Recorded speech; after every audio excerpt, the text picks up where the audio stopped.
Picture this. It's dawn on June 2nd, 1982. A semi-truck carrying $127,000 worth of gleaming farm equipment rolls down a quiet Oklahoma back road, kicking up dust that catches the early morning light. The driver, Marcus Webb, has been hauling tractors for almost 2 decades. He's delivered to millionaires and struggling families alike. He's seen celebrations and foreclosures, tearful reunions, and bitter divorces. But as he turns onto the Callahan property, 2,400 acres of prime wheat and cattle land, he spots something that makes his foot instinctively move toward the brake. A man, mid-60s, wearing work boots and a sun-faded denim shirt, is standing dead center in the gravel road about 300 yards from the county highway. Both hands are raised like a traffic cop. He's not waving Marcus forward. He's not signaling for him to slow down. He's just standing there, utterly still, completely immovable, like a human roadblock that appeared out of nowhere. Marcus rolls down his window as the truck hisses to a stop, expecting maybe there's been some mistake with the delivery time. Or perhaps the old man wants to direct him to a different equipment shed. "Mr. Callahan?" "Morning, sir. I've got a delivery for Michael Callahan. 2 John Deere tractors, a 4640 and a 4440. Supposed to drop them at the main equipment shed?" The old man's expression doesn't change. His weathered face, carved by decades of Oklahoma sun and wind, remains perfectly calm, but absolutely resolute. "I know what you're supposed to do, Marcus," Raymond Callahan says, in a voice that's quiet but carries the weight of absolute certainty. "But it's not happening. Not today. Not ever." Marcus blinks, confused, his hand still on the steering wheel, his mind trying to process what he's hearing. "Sir, I don't understand. Is there a problem with the delivery time? I can come back this afternoon if—" Raymond shakes his head slowly. "The problem isn't the time. It's the tractors. They were ordered without my approval, and they're not being unloaded on my property." Now, before we go any further into what became one of the most legendary standoffs in 3 counties, I need you to do something for me. If you're listening to this while driving, pull over somewhere safe. If you're at home, grab a coffee or your favorite drink. Get comfortable, because what I'm about to tell you isn't just a story about tractors or a stubborn old farmer. This is about a financial trap that destroys lives every single day, in every industry, in every country. It's about the difference between what looks like success and what actually is success.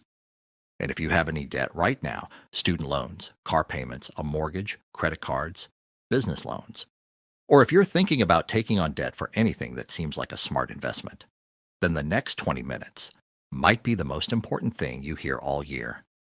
Also, if you find value in stories like this, hit that subscribe button, because I'm going to keep bringing you real stories about real people who learned expensive lessons so you don't have to.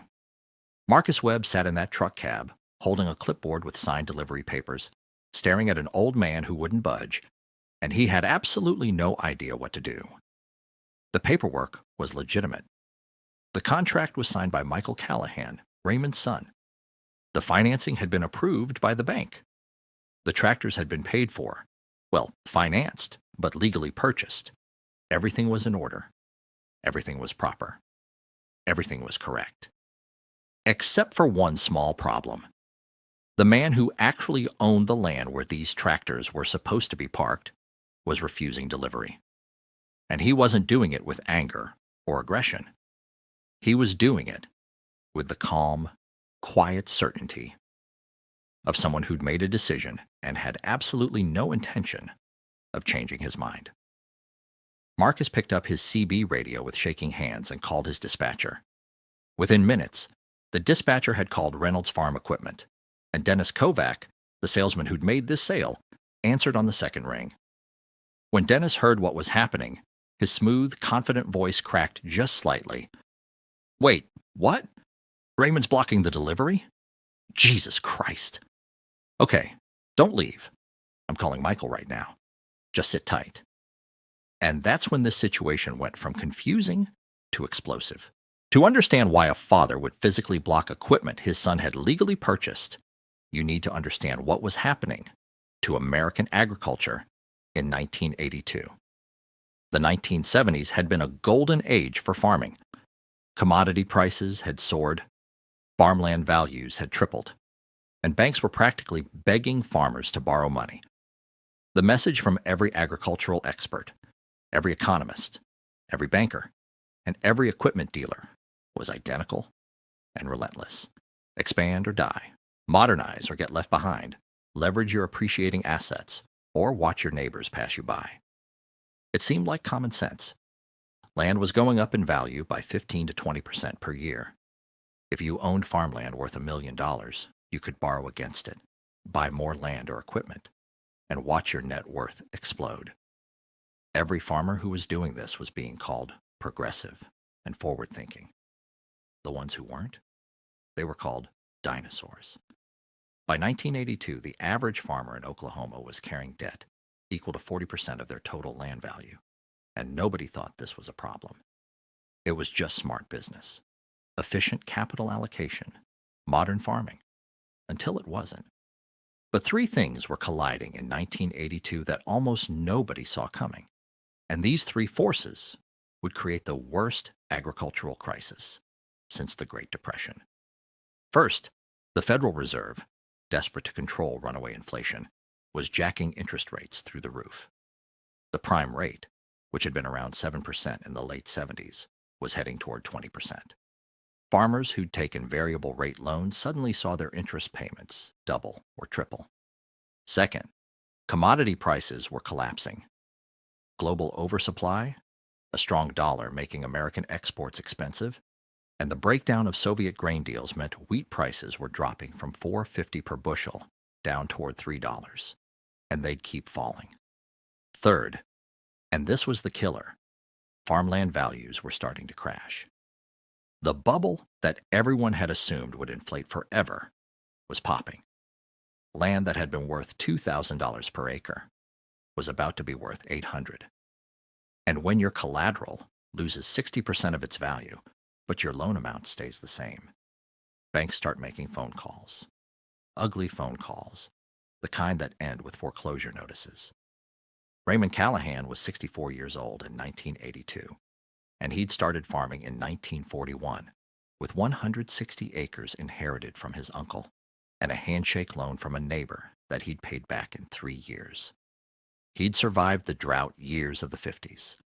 He'd survived price crashes and equipment breakdowns and years when hail destroyed entire crops 3 days before harvest. He'd survived by following one unbreakable rule that his uncle had beaten into him. Never owe more than you can pay off in one good year. By 1982, Raymond owned 2,400 acres outright. No mortgage, no liens, not a penny owed to anyone. His equipment was old. A 1968 John Deere 4020, a 1973 4230, and a 1960 model 730 that he kept running through sheer stubbornness and mechanical genius. His neighbors called him cheap. Raymond called himself solvent. He could fix anything with salvage parts and a welder. He'd rebuilt transmissions in his barn that mechanics said were impossible to repair. And every piece of equipment he owned had one thing in common. It was paid for, which meant that when commodity prices dropped or yields were bad, Raymond tightened his belt and survived. He didn't have debt breathing down his neck every single month. His son Michael was the opposite in almost every way that mattered. At 31 years old, Michael had everything Raymond never had: a degree in agricultural business from Oklahoma State, modern training in farm management, and complete confidence in what he'd been taught. Michael had sat in classrooms where professors preached efficiency and economies of scale. He'd attended trade shows where dealers demonstrated tractors with air conditioning, power steering, and computerized monitoring systems that could tell you exactly how much fuel you were using per acre. The old equipment his father was so proud of? To Michael, it was embarrassing. It was inefficient. It was a relic that was holding him back from competing with modern operations.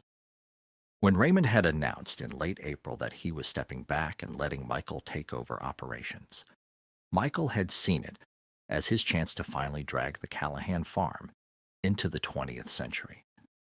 He'd walked into Reynolds Farm Equipment on a Saturday morning in late May, and he'd met Dennis Kovac, a salesman who'd been moving iron for 12 years and was very, very good at his job.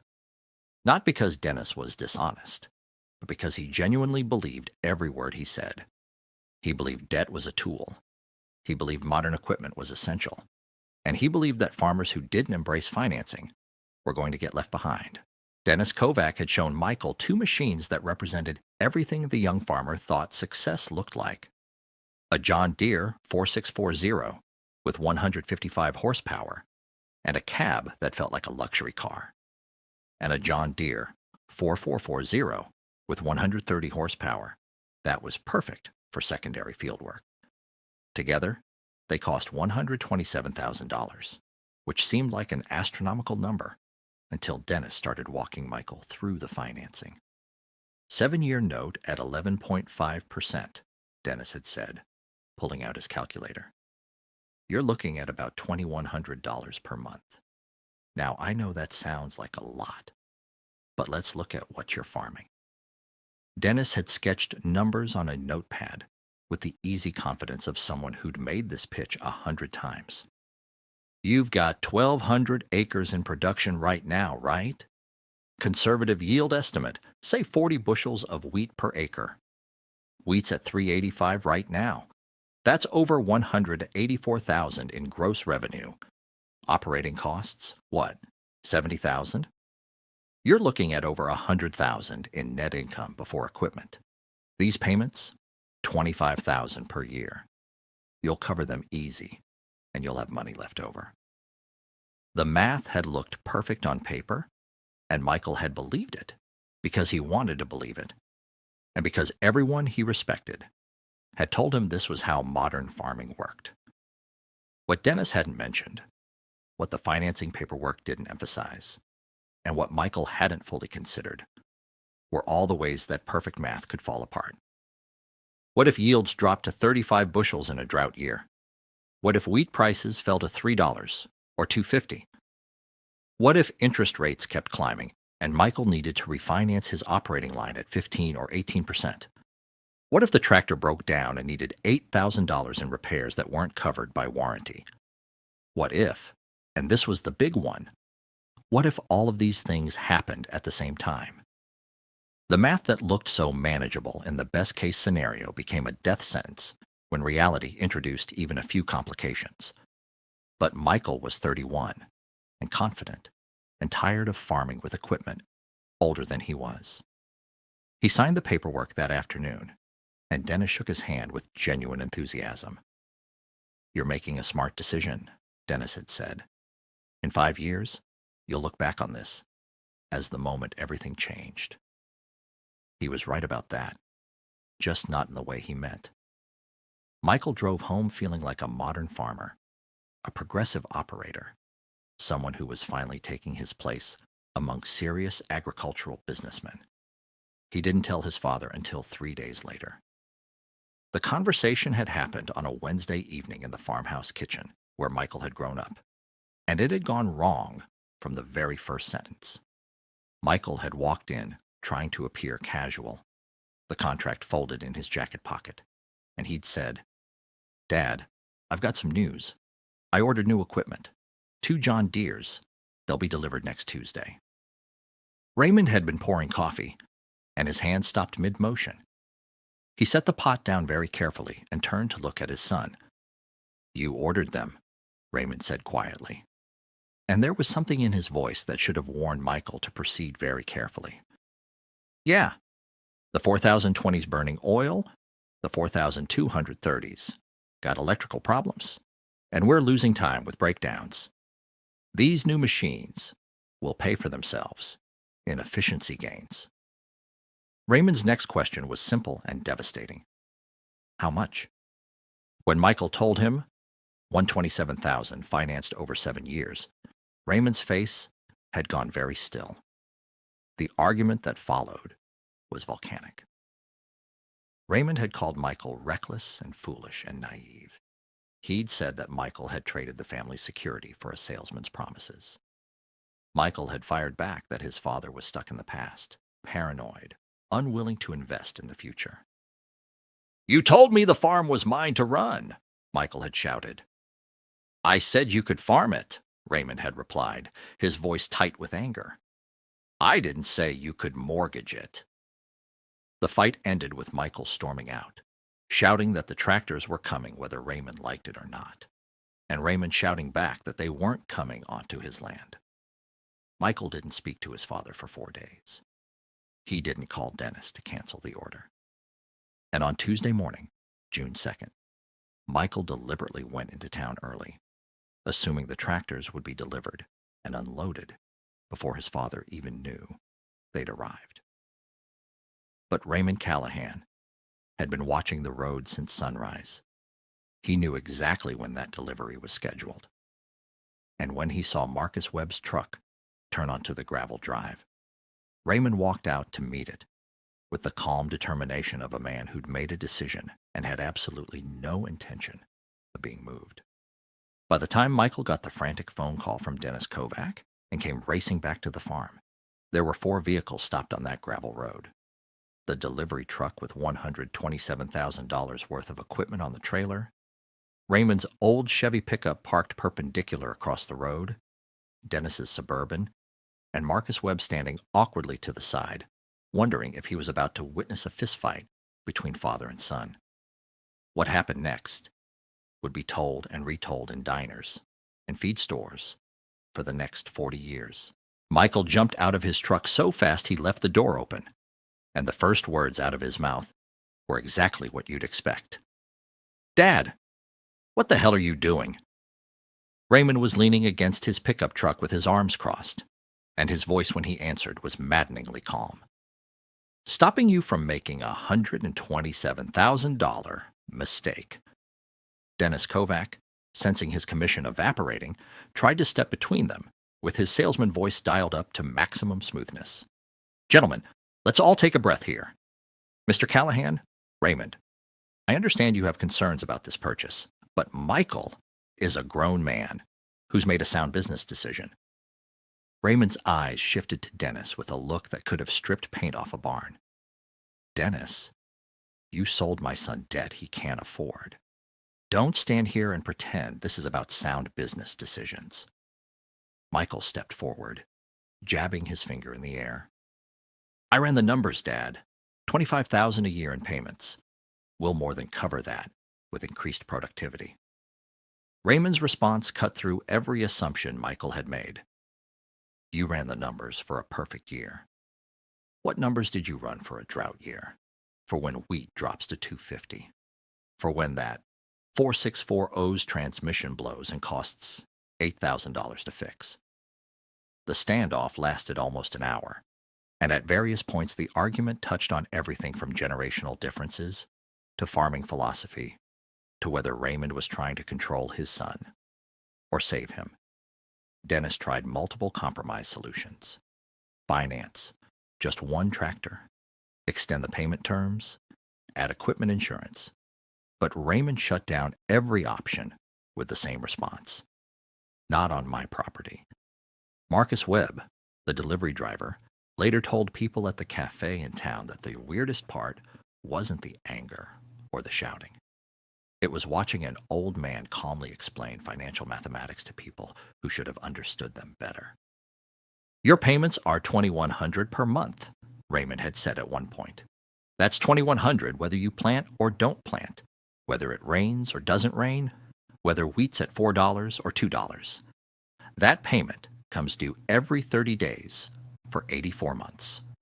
And in that time, you're betting that nothing goes wrong.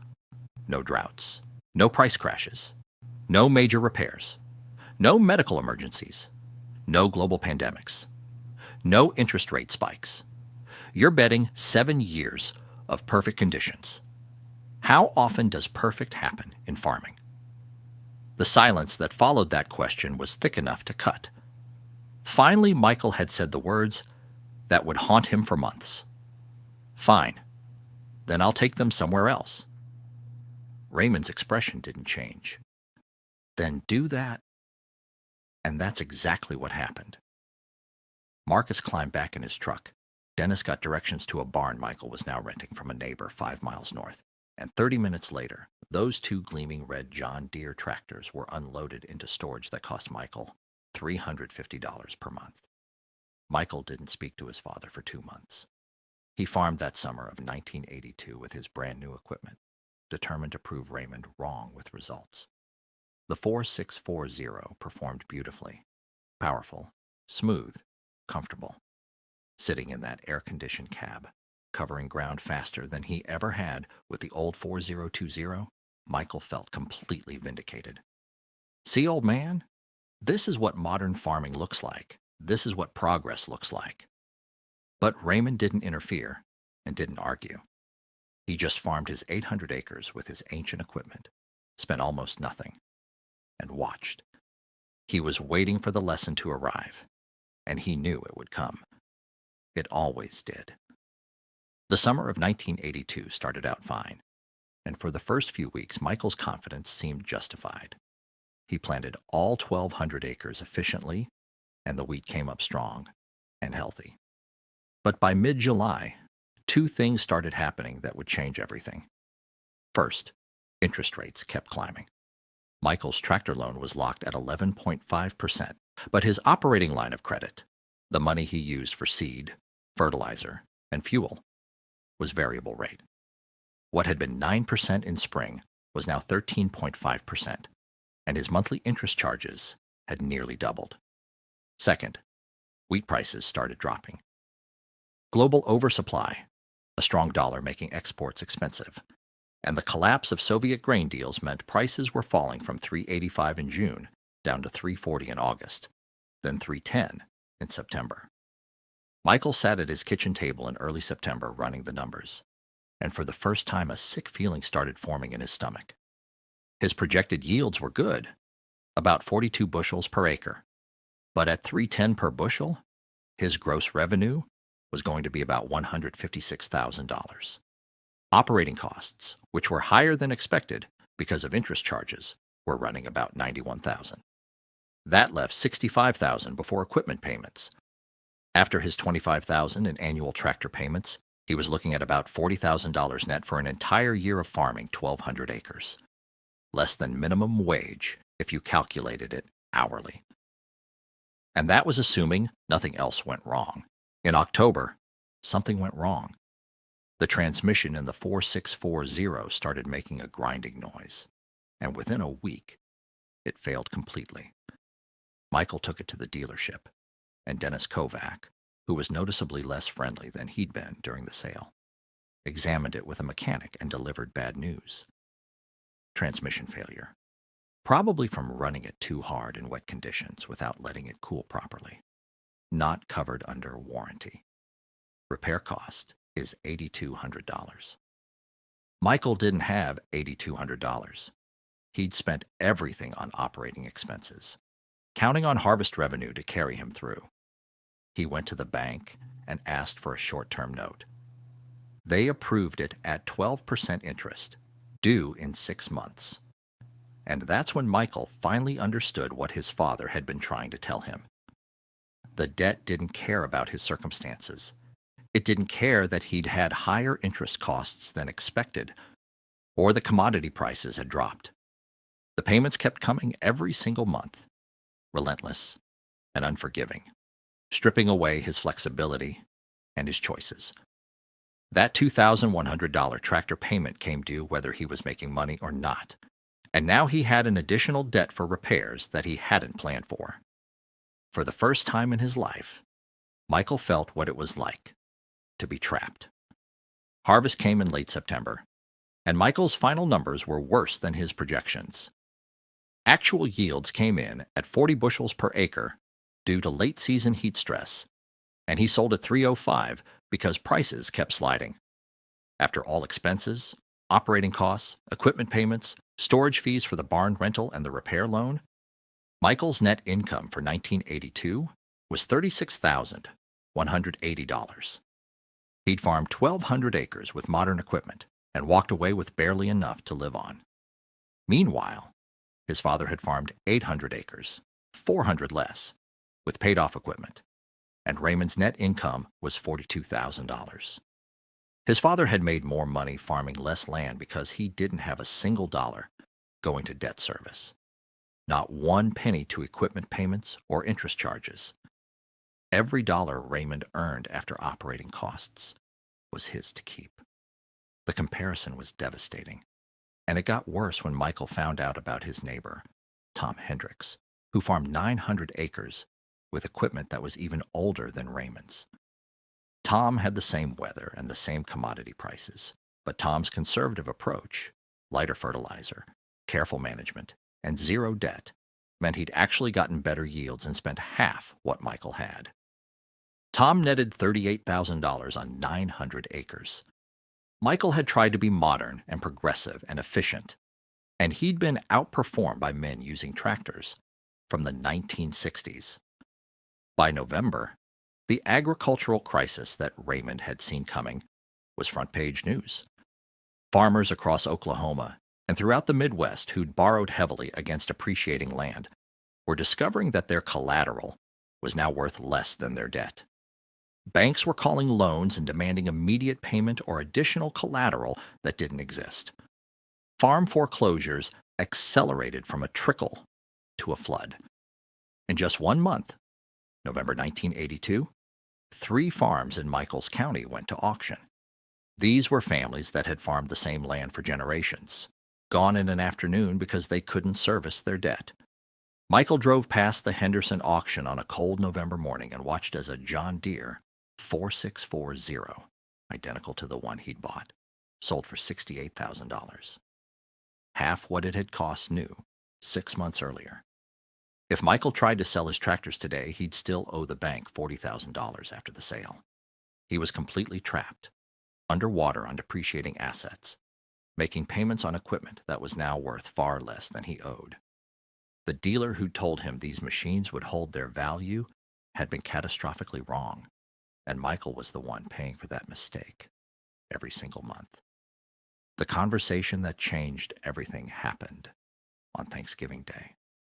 Michael hadn't planned to go to his parents' house. The shame and anger were still too raw. But his wife finally said, "You need to talk to him." Raymond was in the machine shed working on the 4020, the same tractor Michael had called obsolete 6 months earlier, and for a long time neither man spoke. Finally, Raymond asked quietly, "How'd you do this year?" Michael told him.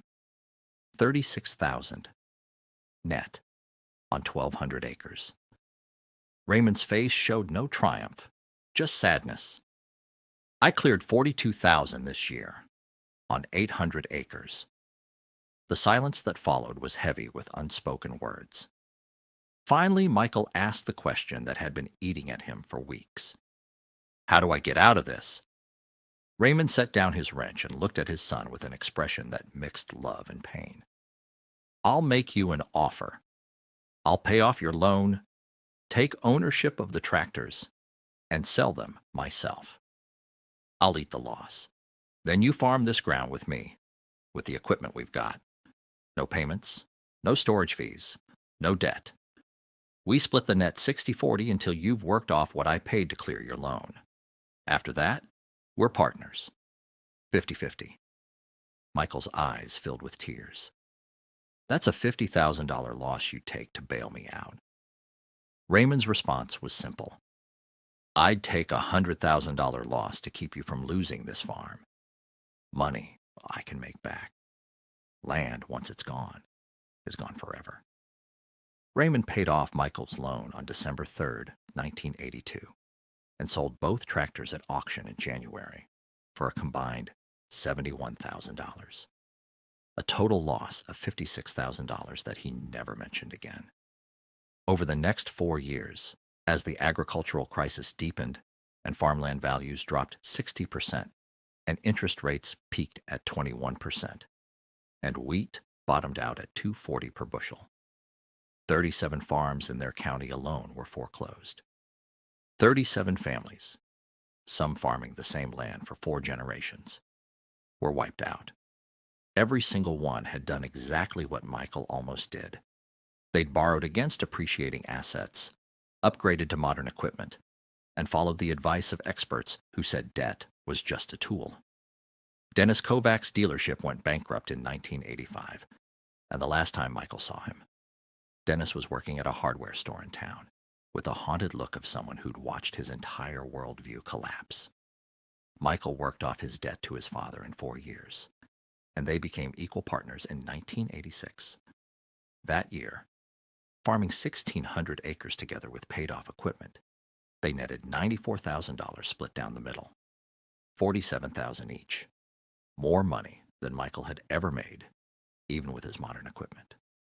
Raymond passed away in 2002 at 84 years old, having farmed for 61 years without ever missing a loan payment because he'd never taken a loan. When Michael's own son Daniel turned 25 and started talking about buying new equipment, Michael took him for a drive past all the abandoned farms. The Henderson place where Michael's tractors had been stored, foreclosed in 1984 and never farmed again. The Mitchell Farm, the old auction site, 3 more operations that had been thriving in 1982 and were now just weeds and fading memories. You see all this? Michael told his son. Every one of these families believed debt was a tool. They believed efficiency mattered more than ownership, and they lost everything. He told Daniel about the day his grandfather stood in the road and stopped that delivery truck, about how angry he'd been, about how certain he'd been that Raymond was wrong. That $56,000 he lost bailing me out, Michael said, best investment he ever made, because 40 years later, we're still here. And all those modern farmers who laughed at his old equipment, they're gone. Today, the Callahan farm is still operating, still debt-free, now in its 3rd generation. And the lesson Raymond taught that day in June 1982 is more relevant now than ever, because the pressure to finance success is even more intense than it was then. Modern tractors cost $380,000. Combines run $650,000. The financing is easier than ever.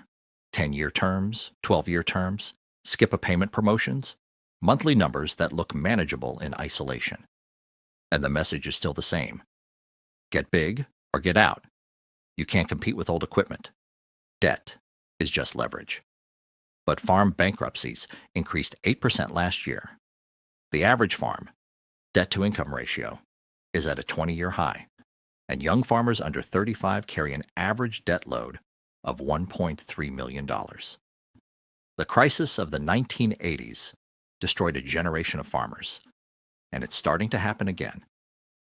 Not because farmers don't work hard or don't know their craft, but because they've been sold a lie that debt is the path to success.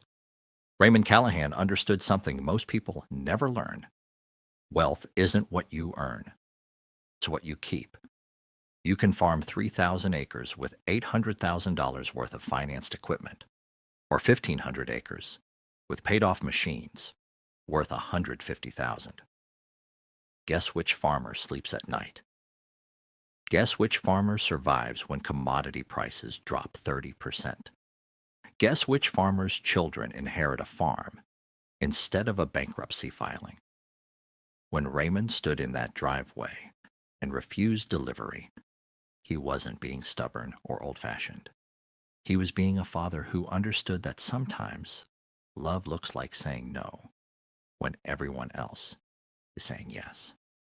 Michael was angry for months, but grateful for decades, because 40 years later, he's still farming, while most of his neighbors from 1982 are just names on old mailboxes.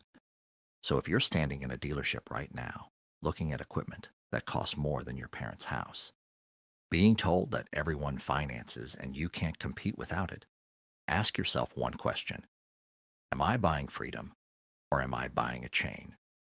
Because the difference between those two things is the difference between building something that lasts and losing everything in one bad year.